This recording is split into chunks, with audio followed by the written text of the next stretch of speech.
Hey guys, this is Dave, and before game 2 starts, I want to talk about some adjustments that both teams can make ahead of the game 2 of the NBA Finals for 2018. So, I'll start out with the Cavs adjustments, and then I'll do the Warriors adjustments, and there is 6 of each. Okay, so it's going to be a fairly quick little video. First point I'd like to make is in game 1, the Cavs had a lot of physicality, whether it be just from offensive rebounds, putbacks, defense, post-ups, all that kind of good stuff that you'd like to see from a basketball team. All those little effort plays, they seem to have a lot of that in game 1. They seemed really serious about wanting to win game 1. And it definitely showed. They hustled on defense. They were quick to try and get offensive rebounds. They tried fairly hard on defensive rebounding opportunities to limit offensive rebounds for the Warriors. And they just seem to play with a high level of intensity, and they should maintain that going into game 2.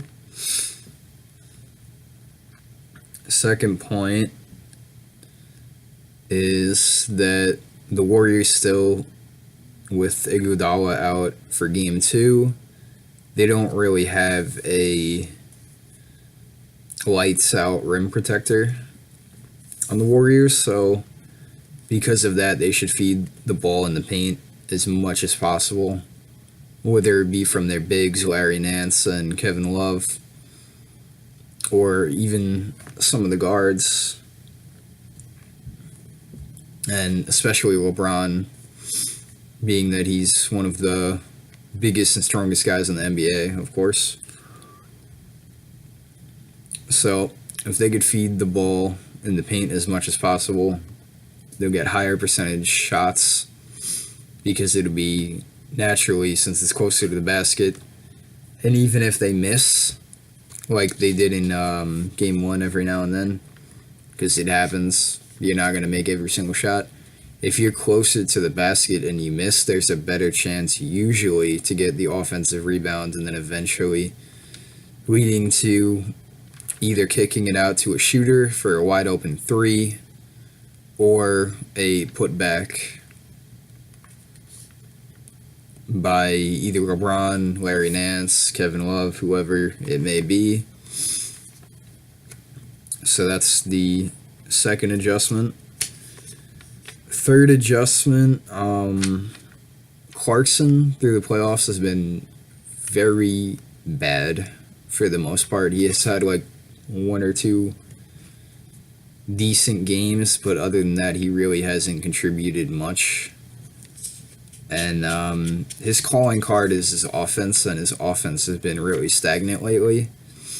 So personally, I think that Tyronn Lue is going to bench Jordan Clarkson, although he may not. But if he does, if I was him, I'd look to bring up Rodney Hood into the starting role for just this one game and see how he does, because Clarkson has been so bad lately that pretty much anyone else, no matter what production you can get out of that spot, it's likely to be better than what Jordan Clarkson has contributed in the first game and also throughout the other games in the playoffs. So the fourth point,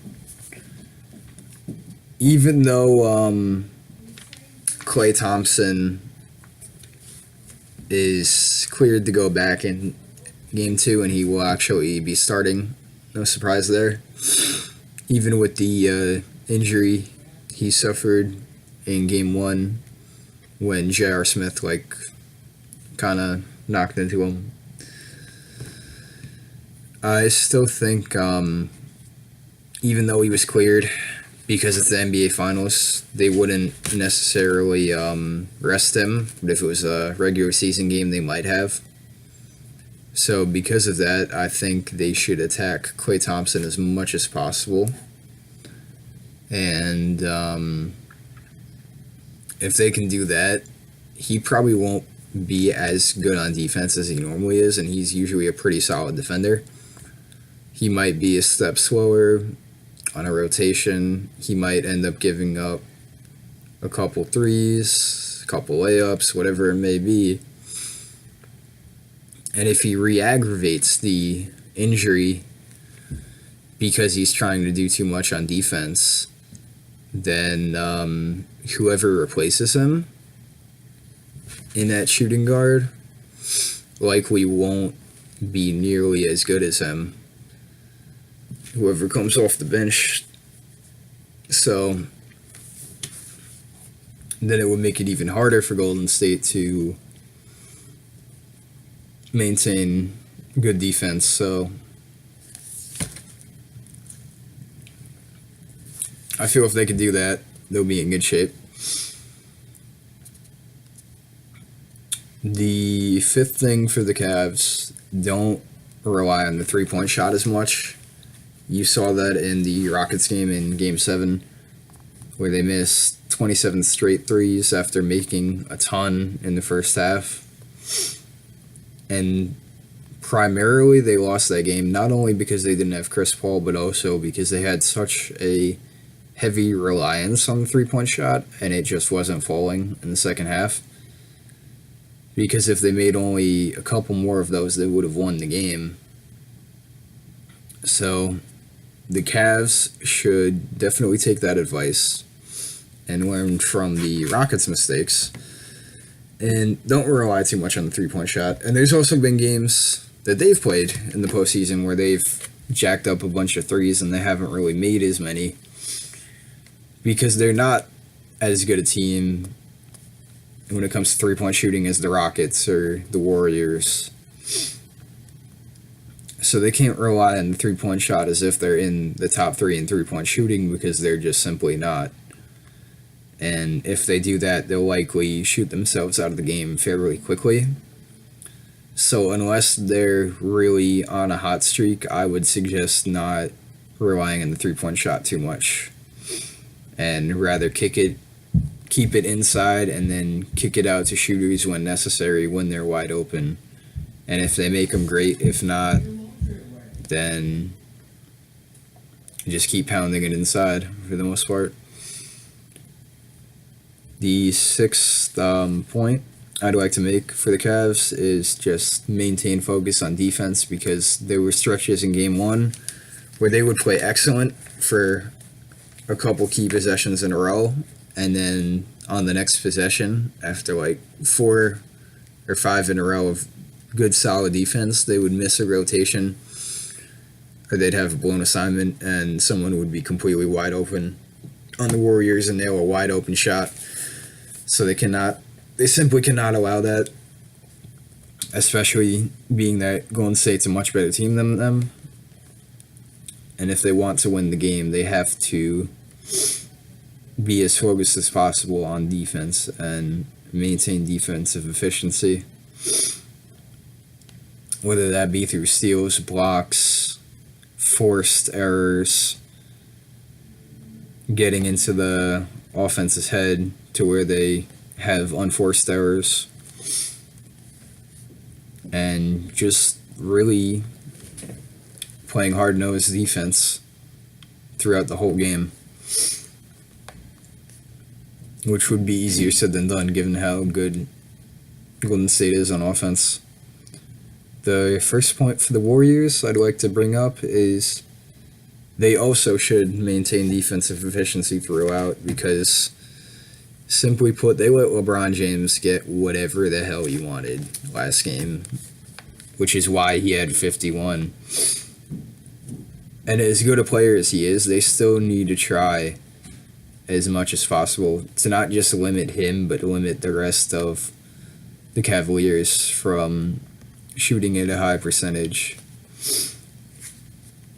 So the second point is part of what I just brought up, which would be to try to limit LeBron James as much as possible on the offensive end.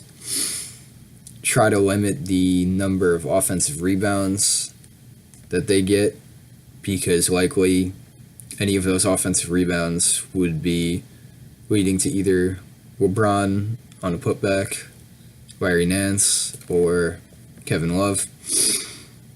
But in game one, it was a lot of LeBron getting the offensive rebound and then getting the putback or kicking it out to a shooter. And because he's the main cog in the Cavaliers offense, you want to limit him as much as possible. Both his own shooting numbers and also his ability to kick it out to shooters and get wide open looks for his teammates. Which also brings me to my next point, which would be that the Warriors need to remain aggressive as much as possible on defense so that there really aren't many wide open passing lanes.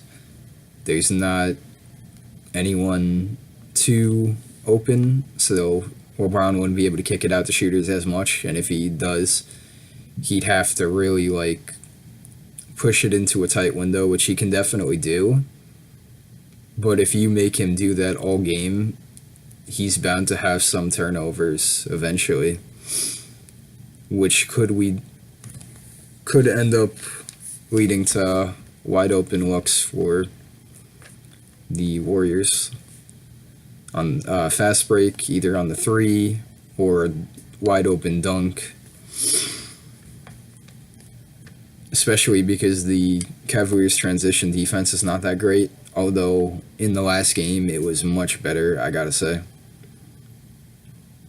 The fourth point for the Warriors is every time they seem to get a lead, especially this season, they get really, really cocky and arrogant, and they just go into cruise control and just sit on the lead. They can't do that in this game. Although they are a much better team than the Cavaliers do have LeBron James, and he is the best generational talent of this generation. And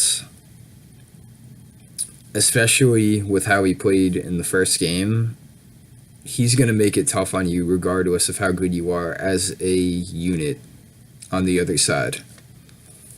He will fight you to the bitter end in these NBA Finals. And if you sit on the lead, he will get after it, and he will make sure that he has a good chance of coming back in the game. And pretty soon, all of a sudden you were up 10, and then you're down 10 or more than that, depending on how much the Cavaliers offense is clicking, especially if LeBron is clicking at that point in time.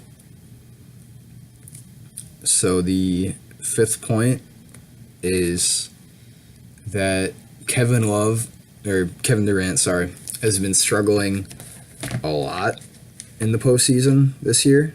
I'm not sure why. Not sure what the reasoning is exactly, but he's definitely been struggling. So in order for that to not happen in game 2 like it did in game 1 and many other games recently that the Warriors have played in the playoffs, they need to feed Kevin Durant the ball early and often in the first quarter and first half in general. So I'd look for him to have at least a good 10 shots in the first half and probably make a high percentage of them, probably about either 5 or 6 of them. If he's really hot, maybe even 7. But they definitely need him to turn it around if they want to win game 2. And it will be a lot less of a close game if he's hot in this game. And the last point for the Warriors is they need to keep feeding their 3-point shooters. They have so many different sharpshooters on their team that I think usually the best option for them is to drive to the hoop and then at the last second kick it out to a wide open shooter. And usually what they end up doing is they'll drive to the hoop and then they'll kick it out to a shooter on the left side. You know, this meant to be the left corner. And then they'll kick it out to someone at the closer to the key, the top of the key. You know, the midway point between the top of the key and the corner. Then they'll kick it to the top of the key. And then someone at the top of the key will nail it usually, or keep the passing going, go over to this side, or then that corner. And they're so good at their passing, and they're so crisp on the passing that if they do that, it's going to be very, very hard for the Cavaliers to be able to keep up on defense. And even if they do, they'll be very tired toward the end of the game. And if the Warriors can do that, they'll likely win the game in Game 2. Hope you guys enjoyed this video. I'll see you in the next one after Game 2. Bye.